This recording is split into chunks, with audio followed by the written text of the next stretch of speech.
So I wanted to make this video ahead of the Saturday clash between Colombia and Mexico in a friendly for the senior men's national teams for both countries. Um, I have several concerns with the Colombian national team ahead of the 2026 World Cup. And, to just start off, I have here a list of the most recent players that were called up for the friendlies against Mexico and Canada. And I want you to pay attention to the ages of the players that were selected. So you have Camilo Vargas, who's Colombia's starting keeper, wasn't called up because he's dealing with an injury, but he's 36 years old. And let's look at the backups. Ospina's 37. Alvaro Montero's 30. Kevin Mears 25. Okay. Davinson Sanchez, starter, 29. Danny Munoz, starter, 29. Our right back. Our starting left back, Johan Mojica, 33. John Lucumi, our other starter center back, 27. So think about this. Think about that. Christian Mosquera, 24, who's our youngest defender at 24. Willardita, 28, although he may not get to the World Cup. He's more of an injury replacement for Yerry Mina. Alvaro Angulo's 27. Andres Roman, 30.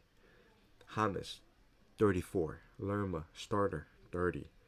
Quintero, 32. Rios, starter, 25. Rios is our youngest starter at 25. Castaño, 25. Asprilla, the youngest player called up, 21. Juan Portilla, 27. Yamiton Capaz, 25. Serna, 27. Diaz, 28. Borde, 30. Suarez, 27. Cucho, 26. And Carbonero, 26. And of course, you have more players that were called up recently. Our starting keeper, Vargas, 36. Arias is 33. Minas, 31. 232. Arias, who definitely beat her, is 28. Another player, Carrascada, beat her, 27. And Don Cordoba, if he gets called up, is 32. Sinisterra is 26. So what I'm trying to show is Colombia feature one of the pretty much oldest teams in football, in world football. And I think that age factor is one of the main reasons as to why Colombia, you know, tends to have good first halves, but then in the second half they tend to slow down. They tend to lose momentum of the games. They tend to just lose the ability to press, to actually pressure teams. And I think that's one of the reasons why Colombia tends to concede goals, because their players are older, so they gas out much quicker. And the thing is, we already have our starting 11, right? Colombia already has a starting 11. And so I don't know if Lorenzo ahead of time can put in more youth players. Like we said before, Asprilla is the youngest at 21. And, hopefully he can get minutes. Serna at, or is he? Serna at 27.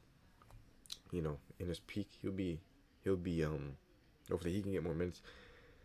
But we have we just look at his name, just quite a few people that are in their late 20s, late 30s. So it's just, apart from the players gassing out quicker, this is gonna be a lot of these players only World Cup at their peak. You know what I mean? In 4 years' time, in 2028, well, David Ospina is not gonna be here.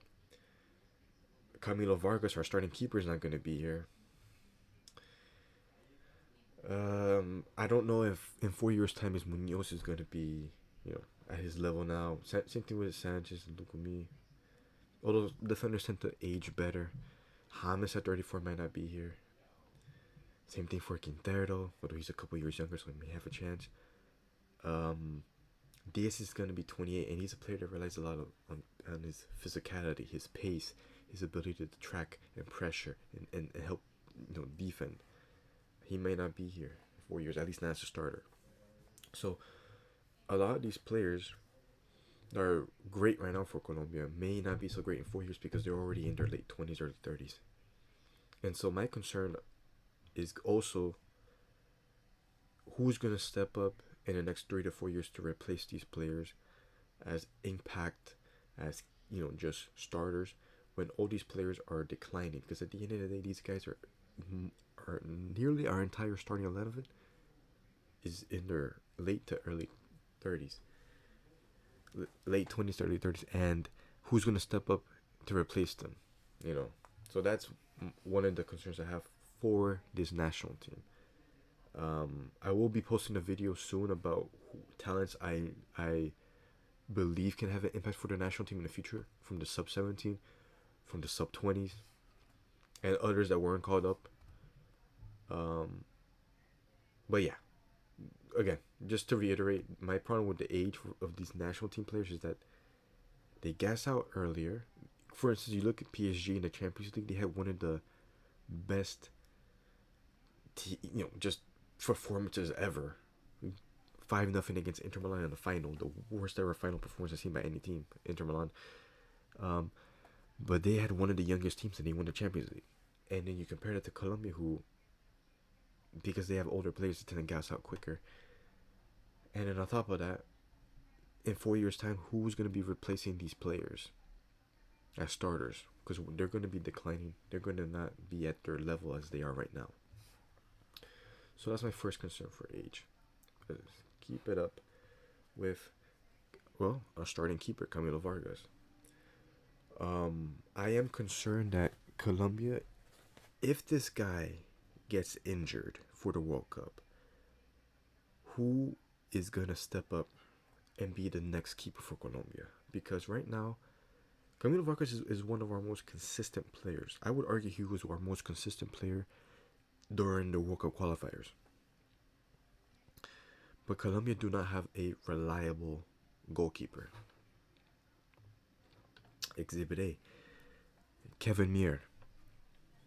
This was a clip, a screenshot I took from the Colombia-Venezuela game in Maturin, the last game in qualifiers. Colombia won this game 6-3, but the fact that Venezuela was able to score 3 goals on Colombia does scare me.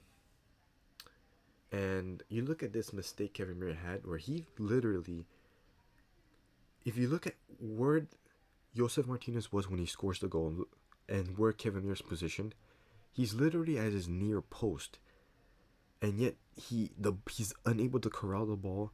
The ball slips by him and Venezuela scores. And I want to remind you, there was a point in time Venezuela was winning the game 2-1, and they hit the post after that. So Venezuela could have easily be winning the game 3-1 in the first half. So Colombia won the game 6-3.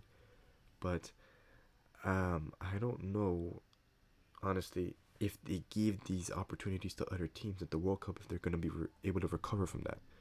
Of course, it should be noted, Mir wasn't just the only substitute playing that game defensively. Also Angulo left back, but still, if our subs can't be relied upon to play against and contain Venezuela, how they're going to be relied upon to play and contain other teams that are going to be better than them at the World Cup, that are actually capable of making the World Cup, unlike Venezuela. So again, this is not a keeper in my opinion. Kevin Muir is not a keeper that I trust. He's not a keeper that I rely upon. And he's the one that Lorenzo has been given minutes recently in lieu of Camilo Vargas, because against Peru and Barranquilla, it was Kevin Muir that got to start, and against Venezuela, it was Kevin Muir that got to start. So it's looking seemingly like Kevin Muir is the backup keeper, but as I said before, watch the game against Venezuela. The guy had 2 mistakes of the 3 Venezuela goals. 2 of the mistakes I would blame on him, and this was the worst one. Again, you're at your near post, and he literally made contact with the ball, and he was unable to corral it, and it slipped by him. That's unacceptable. So again, if Camilo Vargas is injured, I am worried that Colombia do not have a reliable goalkeeper, and not having a reliable goalkeeper can cost Colombia in this World Cup. Okay. Our starting right back, Daniel Munoz. I would argue Daniel Munoz right now is the best right back in South America. and also one of the best right backs in the Premier League, one of the best right backs in the world. Dani Munoz, so far in 2025, has 6 goals and 6 assists for Crystal Palace. And he, if I'm not mistaken, he's the Premier League defender with the most goal moments so far this year. So again, he has the stats, he has the performances. He was man of the match in the FA Cup final in Crystal Palace's victory over Manchester City last season. So Dani Munoz is one of the best right backs in the world. But Colombia do not have an adequate replacement for him. We saw in the Copa America final that when Munoz wasn't there, and we had to rely on Santiago Arias, that Arias was unable to contain Argentina. And again, not having adequate substitutes against competent teams, against elite teams at the World Cup is going to cost Colombia. But what makes it worse is that I can also pull an example where he, not even against an elite team, against Bolivia, that Santiago Arias was unable to perform. So here was a screenshot I took between Bolivia and Colombia in Barranquilla. And as you can see here, here's Santiago Arias, right here. Bolivia really only had one good chance this game, where I honestly felt they could have scored realistically, and lo and behold, that the only chance Bolivia had in this game came from Santiago Arias unable to mark his man, unable to prevent the cross from coming in. And just look at that. Unable to reach the cross in time, blocking in time. And right here, the Bolivian is unable to make contact with the ball, because if you look at it, he's wide open. The guy was able to make the cross into a wide open Bolivian, and this should have been a goal, but the Bolivian was unable to make contact with it. So again, Santiago Arias, unable to mark his man properly, conceded a clear-cut chance for Bolivia, and that almost cost Colombia the win in Barranquilla, because that would have made the game 1-1, and that would have been a whole lot different than the 3-0 win Colombia got. All because Santiago Arias is not a proper defender anymore. Santiago Arias, I think he has great link-up play with James. He's a very experienced player, but I don't think he's capable of being a right back for Colombia because his defensive ability has declined. We saw in the Copa America final where he was unable to lock up Nico Gonzalez, who miraculously Argentina didn't score despite the errors that Santiago Arias was committing. And here as well, Bolivia didn't score despite that mistake from Arias. But again, just reiterating that without Dani Munoz at right back, I think that's going to be a large hole for Colombia. And I am concerned that Colombia don't have a proper replacement for Dani Munoz. So again, that's already 2 starters that Colombia don't have an adequate replacement for.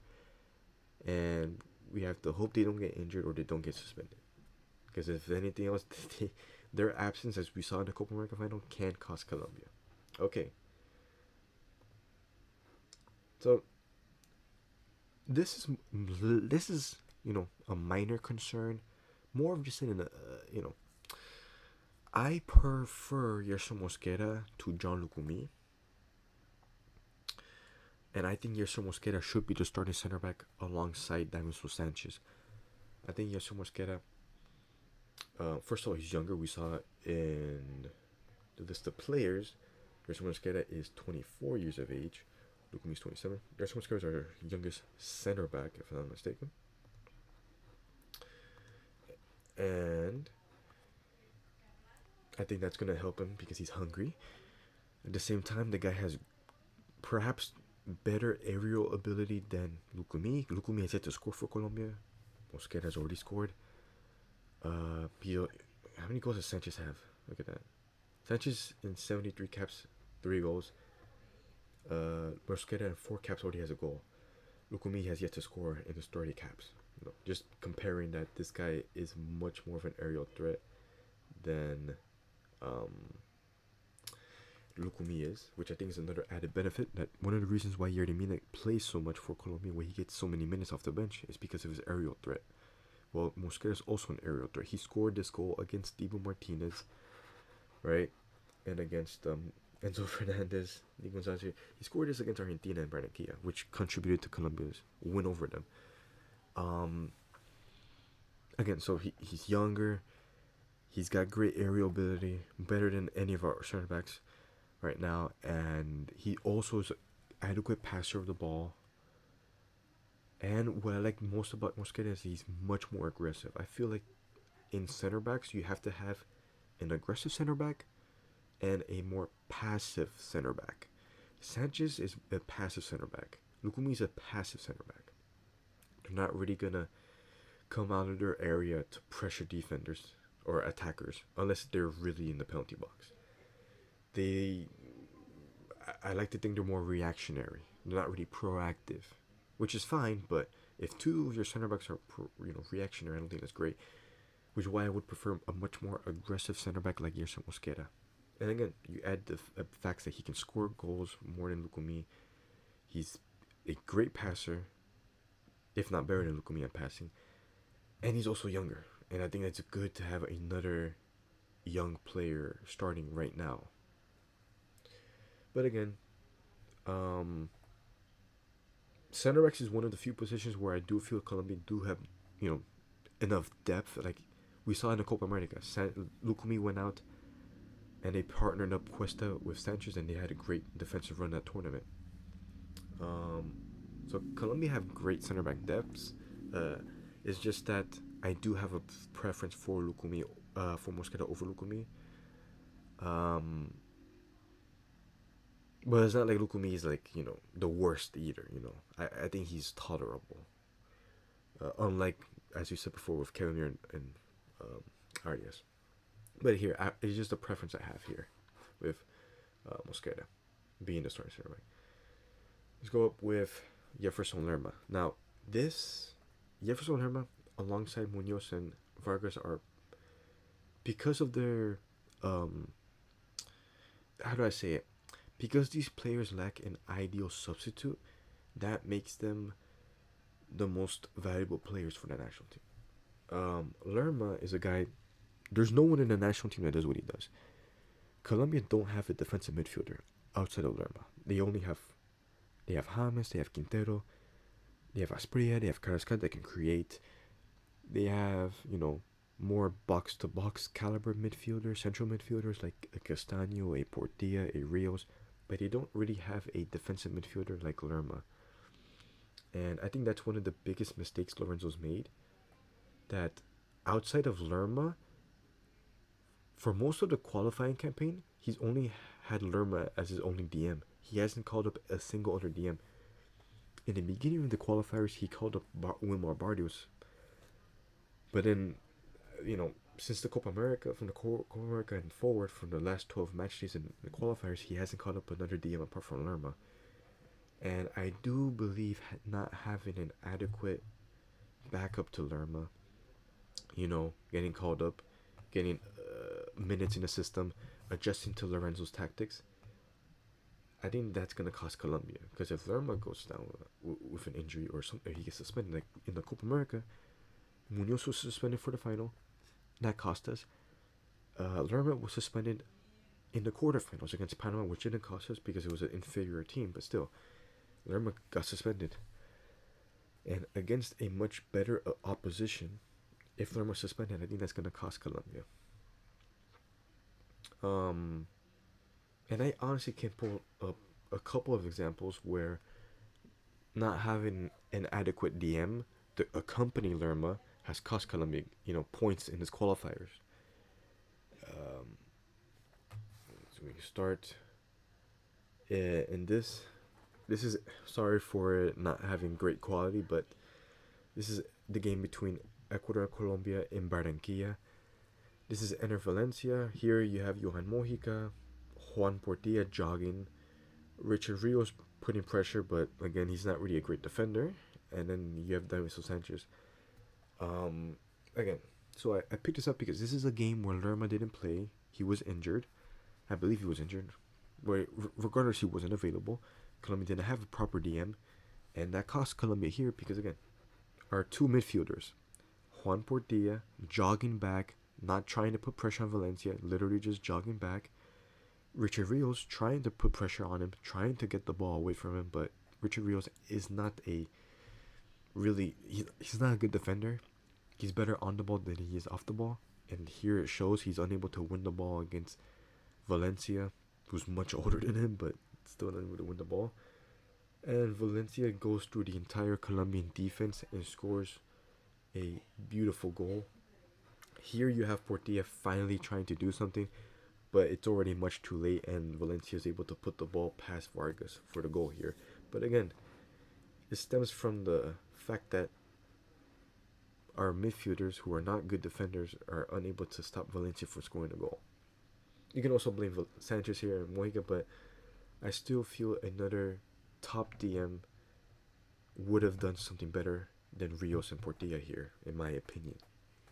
Um, and again, you don't have to play another DM, but just have them already learn the tactics and the system. So in case something happens to Lerma, they can come in and they're not going to be as frightened. They're not going to have to, need as much time to adjust to the system. Call up a Pedro Bravo in Midtjylland from Denmark. Just call them up, and then you can give them, some minutes in friendlies and whatnot. But have them already get in that environment of the national team. Have them already get adjusted to the other teammates in the system. But no, what happens? What happens now if Lerma gets injured? He's not gonna be at the World Cup, and then what? You're gonna call up a new DM then, when they don't know the system, when they don't know the tactics, and they don't have that much time to prepare for the system ahead of the World Cup? No. So for me, this is Lorenzo's biggest mistake, not calling up a proper. Because at least Munoz has a backup, but they're not good. But they have a backup. Vargas has backups, but they're not good. Lerma literally doesn't have a backup. That's the biggest mistake. And again, what happens if he gets injured and then you have to call up a new DM?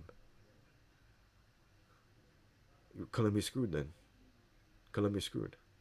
Colombia, time and time again, has conceded goals because they lack another DM that can accompany Lerma. That's the truth. Colombia need another DM starting with Lerma. But he couldn't even call up another DM, period, to the squad, so that's a mistake. Okay. Another game here, Bolivia. Miguel Tercero scores a beautiful goal. Here's Lukumi. This is Castaño. Again, Castaño. Central midfielder, not really a defensive midfielder. This is Christian Borja, our left back. And Richard Rios marking another guy. And then here's the beautiful goal he scores to pretty much win the game. Bolivia at the time was a man down. They still won the game. Again, just another example for the lack of a proper DM, not shutting down the opposition, and somehow another attacker takes on the entire Colombian defense and scores. Second time already. Another example. This time, Enciso scoring for Paraguay against Colombia in Barranquilla. Here, Diaz coming back to defend. Mojica, Mina. I believe that's Lukumi, and I think that might be Sanchez. Where's our defensive midfielder here? Nowhere to be found. So again, Colombia lacks a DM, another DM that can accompany Lerma, that can help control the midfield for Colombia. Because if we had another DM, someone better than Rios, someone better than Castaño, someone better than Portilla, then I don't think Colombia would be conceding these type of goals. And I believe in the World Cup this might cost Colombia. Honestly. This is something Colombia hasn't really fixed because we saw against Venezuela.